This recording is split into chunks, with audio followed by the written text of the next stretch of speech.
మన వాళ్ళు, మన దేశానికి సాయి గారు ఏదో చెప్పాలనుకుంటారు. సాయి గారు, మీరు ఇందాక అన్నారు మిలిటరీ యాక్షన్ తీసుకోలేము అని మీరు అన్నారు కదా. యాక్చువల్లీ నా పాయింట్ ఏంటంటే, డొనాల్డ్ ట్రంప్ ఉన్నాడండి, నైజీరియాలో క్రిస్టియన్స్ మీద అటాక్స్ జరుగుతున్నాయి, అమెరికా ఇంటర్వ్యూన్ అవుతుంది అని డైరెక్ట్ స్టేట్మెంట్ ఇచ్చాడు, వార్నింగ్ ఇచ్చాడు. అవును. ఓకే, ఇజ్రాయెల్ పక్కనున్న దేశాల మీద యూదుల మీద దాడులు జరుగుతూ ఉంటే డైరెక్ట్ ఆపరేషన్స్ ఎన్నో చేసింది. నేను పేర్లు చదువుతాను ఆపరేషన్స్ పేర్లు. Operation Ezra, operation Moses, operation Joshua, operation Solomon, operation wrath of god. రకరకాల ఆపరేషన్స్ చేశారు జ్యూస్ విషయంలో, ఇజ్రాయెల్ చేసింది. సో ఇస్లాం చెప్పనక్కర్లేదు, ఎక్కడైనా సరే ఇస్లాం ఉమ్మా ఉంది. బేసికల్లీ హిందూ పొలిటికల్ ఐడియాలజీ మనకు లేకపోవడమే చాలా పెద్ద సమస్య అయిపోయింది. పాలస్తీనా అంటే ఎక్కడ ప్రపంచంలో ఎక్కడ ముస్లిం ఉన్నా పాలస్తీనా గురించి మాట్లాడతాడు, జెండాలు పట్టుకుంటారు, ర్యాలీలు చేస్తారు. అదే హిందూ చేస్తే మతోన్మాదం అంటారు. Please give me 2 minutes. అసలు ఈ మత రాజకీయం అనే ఒక రాంగ్ నోషన్ ఉంది చూసారు, దాన్ని డిస్మాంటిల్ చేయడానికి please give me 2 minutes of opportunity. చెప్పండి. సో మత రాజకీయం అంటారు చూసారా, నేను విత్ ప్రూఫ్స్ చెప్తాను. మత రాజకీయము కోసమే మతాలు ఎలా పనిచేస్తున్నాయో మీరు ఇతర మతాలు చూస్తే అర్థమవుతుంది. క్రిస్టియానిటీ పుట్టిన రోజు నుంచి ఇప్పటి వరకు వాళ్ళ దానికి సంబంధించి మీరు ప్రతి దాంట్లో వాళ్ళ మత విస్తరణే వాళ్ళ కాంక్ష, అంటే రాజ్య విస్తరణ, మత విస్తరణ రెండు సైమల్టేనియస్ గా జరుగుతాయి. గాస్పెల్ ఎక్కడికైనా వెళ్ళి చెప్పాలి, ఎవాంజలిజం అనేది వాడి భర్త డ్యూటీ అంటుంది. ఓకే, సో ఎక్కడైనా సరే ఇప్పుడు మీరు భారతదేశంలో కానీ ఎక్కడైనా కానీ రిలీజియస్ ఫ్రీడమ్ కి వ్యతిరేకంగా, అంటే మత ప్రచారానికి వ్యతిరేకంగా ప్రభుత్వాలు ఏవైనా చట్టాలు తీసుకొస్తే డైరెక్ట్ వైట్ హౌస్ ఇంటర్వ్యూన్ అవుతుంది. చట్టాలు ఉన్నాయి, ఇంటర్నేషనల్ రిలీజియస్ ఫ్రీడమ్ యాక్ట్ ఉంది. ఓకే, ఇస్లాం కి సంబంధించి ఉమ్మా అంటారు వాళ్ళు. అంటే ఇప్పుడు మీరు చూస్తే దారుల్ ఇస్లాం, దారుల్ హర్బ్, ఈ ఇస్లాంలో ఉన్న పదాలు రెండు. దారుల్ ఇస్లాం అంటే ఇస్లామిక్ స్టేట్ అని అర్థం, అంటే ఇస్లామిక్ రాజ్యం ఉన్నటువంటి సుభిక్షమైనటువంటి ప్రాంతంగా వాళ్ళు చూస్తారు. దారుల్ హర్బ్ అంటే ల్యాండ్ ఆఫ్ వార్, అక్కడ ఇస్లామేతరులు పరిపాలన జరుగుతోంది, మనం యుద్ధం చేయాలి. ఈ కాన్సెప్ట్స్ ఉన్నాయి, that is there in their scriptures. So ఇప్పుడు నేనేం వాటి తప్పు అనట్లేదు, నేను వాళ్ళు చెబుతున్నది ఇది అని చెప్తున్నాను నేను. బట్ హిందువులకు వచ్చేసరికి ఏంటంటే మనం దాన్ని అసలు ఈ మత రాజకీయము అనే మాట అనగానే మనం పూర్తిగా డిఫెన్సివ్ అయిపోతాం. సో ఇజ్రాయెల్ కానివ్వండి, లేకపోతే యూదులు ఉన్నారనుకోండి, వాళ్ళు ఒక మాట చెప్తారు సార్, ఇజ్రాయెల్లో వాళ్ళు నెవర్ అగైన్ అనేది వాళ్ళ ఫిలాసఫీ. ఒక్కసారి హాలోకాస్ట్ జరిగిందంటే ఇంకొకవడు చేయకూడదు అనేది వాళ్ళు పాలసీ పెట్టుకున్నారు. జాఖోర్ అనే ఒక పదం ఉంటుంది హిబ్రూలో. జాఖోర్ అంటే ఏంటంటే రిమెంబరెన్స్. నీ మీద దాడి జరిగిందా యూదుల మీద, దాన్ని గుర్తుంచుకో, దాన్ని రికార్డ్ చేయి, డాక్యుమెంట్ చేయి, పుస్తకాలు రాయి, సినిమాలు ది, ఏదైనా చేయి, కానీ దాన్ని గుర్తుంచుకునేలాగా చేయాలి. ఇప్పుడు చూస్తే United nations Holocaust remembrance day చేస్తుంది. రిమెంబరెన్స్ డే గుర్తుంచుకునే రోజు అది హాలోకాస్ట్ ని. సో ప్రతిదీ పొలిటిసైజ్ చేశారు ఆ మతాలకు సంబంధించి. భారతదేశం విషయానికి వచ్చేసరికి, హిందువుల విషయానికి వచ్చేసరికి పొలిటిసైజ్ అనగానే తప్పంటాం మనం. సో ఇది మిలిటరీ యాక్షన్ కి వెళ్ళాలంటే వెళ్ళాలి, ఎందుకు వెళ్ళకూడదు మిలిటరీ యాక్షన్ కి? మనం నిజంగానే బంగ్లాదేశ్ లో కనుక హిందువుల పైన దాడులు జరిగితే మేము విల్ హ్యావ్ టు ఇన్వాల్వ్ అని, మనం ఇంటర్వ్యూన్ అవ్వాల్సి వస్తుంది అని చెప్పలేని పరిస్థితిలో మనం ఎందుకు ఉండాలి? ఎందుకు చెప్పట్లేదు మరి అలా? మోడీ ప్రభుత్వమే చెప్పలేకపోతే కాంగ్రెస్ ప్రభుత్వాలు లేకపోతే మమతా బెనర్జీ లాంటి వాళ్ళు వాళ్ళ దగ్గర నుంచి ఎక్స్పెక్ట్ చేయగలవా? సర్కార్ కిసి కా భీ హో, సిస్టమ్ హమారా హీ చల్తా హై. ఈ రోజుకి కూడా అదే నడుస్తోంది. సో పాలసీల్లో మార్పులు రావాలి. దట్ ఈస్ వాట్ నా ఆవేదన కూడా.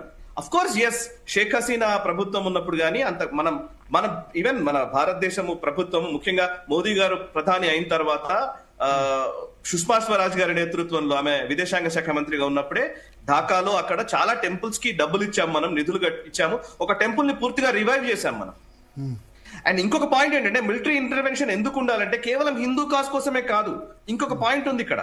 బంగ్లాదేశ్ వార్ టైంలో 1971 బంగ్లాదేశ్ వార్ టైంలో భారత ప్రభుత్వము బంగ్లాదేశ్ కి, ముఖ్యంగా ఈ ముక్తి బాహినికి, ముజిబుర్ రెహమాన్ లేదా అక్కడ ఉన్నటువంటి బంగ్లాదేశ్ ఉద్యమకారులకు సంబంధం సపోర్ట్ చేసిన టైంలో ఏవేవైతే బంగ్లాదేశ్ ఉద్యమానికి కారణంగా నిలిచాయో, అంటే స్ఫూర్తి కేంద్రాలుగా నిలిచాయో, ఆ స్ఫూర్తి చిహ్నాల్ని ధ్వంసం చేస్తున్నారు ఇప్పుడు. ఇది మొహమ్మద్ యూనస్ వచ్చిన తర్వాత. ఫర్ ఎగ్జాంపుల్ చాయ్నాట్ అనే ఒక ఆర్గనైజేషన్ ఉంది. రవీంద్రనాథ్ ఠాగూర్ జయంతి ఉత్సవాలు నిర్వహించకూడదు అని పాకిస్తాన్ ప్రభుత్వం, అప్పటి పాకిస్తాన్ ప్రభుత్వం నిషేధాజ్ఞలు విధించింది. దానికి వ్యతిరేకంగా పుట్టినటువంటి సంస్థ ఛాయనాట్. అది బంగాల్ ఉద్యమంలో, ముఖ్యంగా బంగ్లాదేశ్ వేర్పాటు ఉద్యమంలో కీలక పాత్ర వహించింది. ఇవాళ ఛాయనాట్ ఆ కార్యాలయం పైన దాడి జరిగింది, నిప్పు పెట్టారు మొన్న. ఓకే, ఇంకోవైపు సత్యసేన్ అండ్ రణేష్ దాస్ గుప్తా అనే నవలా రచయితలు స్టార్ట్ చేసినటువంటి ఒక సంస్థ ఉంది, ఉడిచి శిల్పి గోష్ఠి అని. దానిపైన విధ్వంసం చేశారు. అండ్ ఇండియాకి సపోర్ట్ చేస్తున్నటువంటి పత్రికల మీద దాడులు చేశారు. భారత్ కి సపోర్ట్ చేసేటువంటి శక్తులు అన్ని వ్యవస్థల మీద దాడులు జరుగుతూ ఉన్నాయి. అటు పాకిస్తాన్ కమిషన్ ఉంది, హై కమిషన్ ఉంది బంగ్లాదేశ్ లో, ఢాకాలో. పాకిస్తాన్ హై కమిషన్ లో అఫీషియల్ గా ఐఎస్ఐ వింగ్ ఏర్పాటైంది.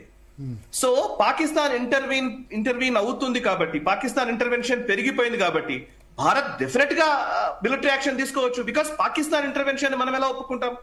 మీరు అలా చూసినా కూడా we have every right to intervene military పరంగా కూడా. బట్ ఎస్, మీరు అన్నట్టుగా మళ్ళీ ఇవన్నీ రావాలి అని అంటే ఫస్ట్ పాలసీ పరంగా ఉండాలి, దాంట్లో రిపర్కేషన్స్. ఒకసారి దాడి చేస్తే ఏమవుతుందో ఇంకోటో మళ్ళీ మనం ఆ డిఫెన్సివ్ ధోరణి, మనం అగ్రెసివ్ గా ఉండం కదా. బంగ్లాదేశ్ ఉద్యమం టైంలో నిజంగా 93,000 మంది సైన్యం, పాకిస్తాన్ కి సంబంధించిన సైన్యం, జనరల్ నియాజీ నేతృత్వంలో సైన్యం సరెండర్ ప్రకటించారు సార్.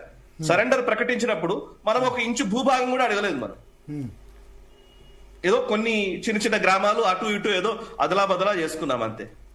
1965 వార్లో పాకిస్తాన్ తో గెలిచాము, కానీ అప్పుడు హాజీపీర్ పాస్ ని వదులుకున్నాము. మన సైన్యం సాధించినటువంటి హాజీపీర్ పాస్ వదిలేసాము. లాహోర్ ని కైవసం చేసుకున్నాము, వదిలేసాము. బట్ ఎవ్రీ టైం ఇది రిపీట్ అవుతూనే ఉంది. ఇజ్రాయెల్ నెవర్ అగైన్ అనే ఏదైతే పాలసీతో ఉందో అట్లాంటి పాలసీలోకి భారత ప్రభుత్వం వెళ్లిన రోజు నిజంగా ఇవి మళ్ళీ రిపీట్ కావేమో అని నా అభిప్రాయం. అట్లీస్ట్ డిఫెన్సివ్ ధోరణిలో ఉన్నా కానీ బంగ్లాదేశ్ లో ఉన్న హిందువుల్ని మనం తెచ్చుకుందాం, రండి అని చెప్పేసి ఒక స్టేట్మెంట్ ఇస్తే వస్తారు చాలా మంది. సరే, వాళ్ళు రాగానే మన దగ్గర ఏమైతుంది, మనం ముస్లింలను వద్దన్నారు, మీరు హిందువులను తీసుకుందామంటున్నారు, ఇదేం అన్యాయం అని చెప్పేసి పెద్ద గొడవ కాగానే మళ్ళీ మనం ఆపేస్తాం. ముస్లింలు వద్దన్నారంటే ముస్లింలు అక్కడ ఇస్లాం అధికార మతం ఉంది కదా, వాళ్ళేమో ఇబ్బందులు ఎదుర్కోవట్లేదు కదా.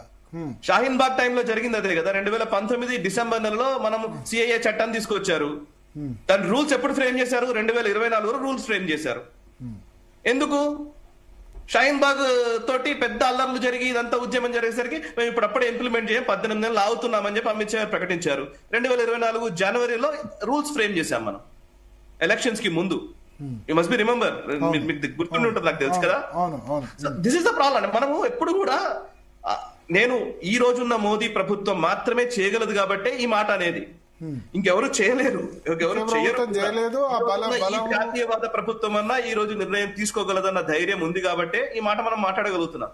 ఇంకా మిగతా వాళ్ళ అక్కడి ప్రభుత్వం వదిలిపెడుతుందా? 1.3 కోట్ల మందిని వదిలిపెడతారా వాళ్ళు? సరే, వదిలిపెట్టకపోవచ్చు. అట్లీస్ట్ కొంతమంది స్వచ్ఛందంగా వచ్చే వాళ్ళు ఎవరైనా ఉంటే వస్తారేమో సార్.